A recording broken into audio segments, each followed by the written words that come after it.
नमस्कार मित्रांनो. कोल्हापूरमध्ये एक असं हत्याकांड घडलं, ज्याचं गुपित उघडलं आणि अख्खं कोल्हापूर हादरून गेलं. लखन बेनाडे हा राष्ट्रवादीचा कार्यकर्ता होता. तो 10 दिवसांपासून मिसिंग असल्याची कंप्लेंट त्याच्या बहिणीने दिली होती. हा 2023 मध्ये इलेक्शन जिंकून ग्रामसभेचा सदस्य देखील झाला होता. लखन बेनाडेवरती काही आरोप देखील होते. महिलांचा छळ करणे, दमदाटी करणे, भांडणं करणे असे अनेक आरोप लखन बेनाडेवर देखील होते. पोलीस लखन बेनाडेचा शोध घेत होते. शोध घेत असताना त्यांना काही महत्त्वाची माहिती मिळाली. लखन बेनाडे यांनी लक्ष्मी गस्ते आणि तिचा नवरा विशाल गस्ते याच्यावरती विविध पोलीस स्टेशनमध्ये कंप्लेंट रजिस्टर केल्या होत्या. पोलीस लखन बेनाडेचा शोध घेत असताना त्यांच्या निदर्शनास आले. लखन बेनाडे यांनी या दोघांच्या नावावरती भरपूर स्टेशनमध्ये कंप्लेंट दिली आहे. पोलिसांना ही गोष्ट समजली असताना पोलिसांनी लक्ष्मीचा शोध घ्यायला सुरुवात केली.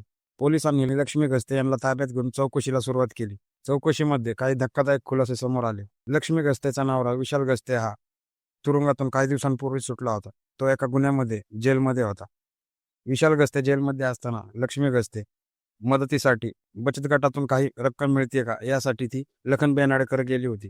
लखन बेनाडेने तिच्या परिस्थितीचा फायदा घेत तिच्याशी जवळीक साधली, तिच्याशी शारीरिक संबंध केले. लखन बेनाडे तिला घेऊन दुसरीकडे रूम करून भाड्याच्या घरामध्ये राहत होता. ते दोघंजण लिव्ह इन रिलेशनशिपमध्ये राहिले होते.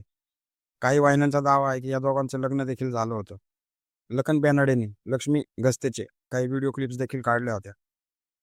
काही दिवसांनी यांच्यात खटके उडायला लागले आणि लक्ष्मी गस्ते तिथून निघून नवऱ्याच्या घरी परत गेली. तिचा नवरा काही दिवसांपूर्वी जेलमधून सुटला होता.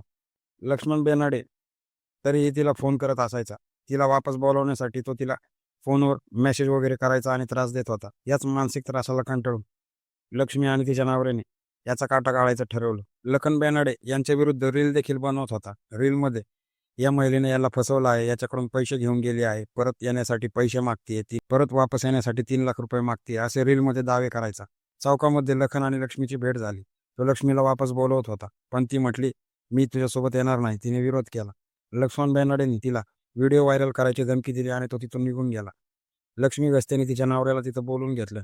विशाल गस्ते हा पहिलाच गुन्हेगार होता आणि जेलमधून नुकता सुटला होता. तो त्यांच्या टोळीचा म्होरक्या होता. विशाल गस्तेबरोबर त्याच्या टोळीतले आणखी 3 साथीदार आले. विशाल गस्ते आणि त्यांच्या टोळीने एका तवेरा गाडीतून याचा पाठलाग केला. शांतीनगर चौकात आल्यानंतर यांनी त्याला तवेरामध्ये बळजबरीने बसवलं. पुढं कर्नाटकच्या दिशेने निघून गेले. विशाल गस्ते आणि लक्ष्मी गस्ते आणि त्यांची टोळी पूर्वतयारीत आली होती. यांनी त्याला तिथं तलवारी काठ्या रोड्याने बेदम मारहाण केली. कोणालाही मृतदेह ओळखू नाही यावा यासाठी त्यांनी त्याचे दोन्ही हात तोडून टाकले, दोन्ही पाय तोडून टाकले, त्याचं मुंडकं धडापासून अलग केलं. या सर्व गोष्टी आणि हे सर्व अवयव त्यांनी एका पोत्यामध्ये भरले. पोत्यामध्ये भरलेले अवयव त्यांनी हिरण्यकेशी या नदीमध्ये फेकून दिले. पोलिसांनी या घटनेतील 5 आरोपींना ताब्यात घेतलेले असून या आरोपींनी त्यांचा गुन्हा देखील कबूल केलेला आहे.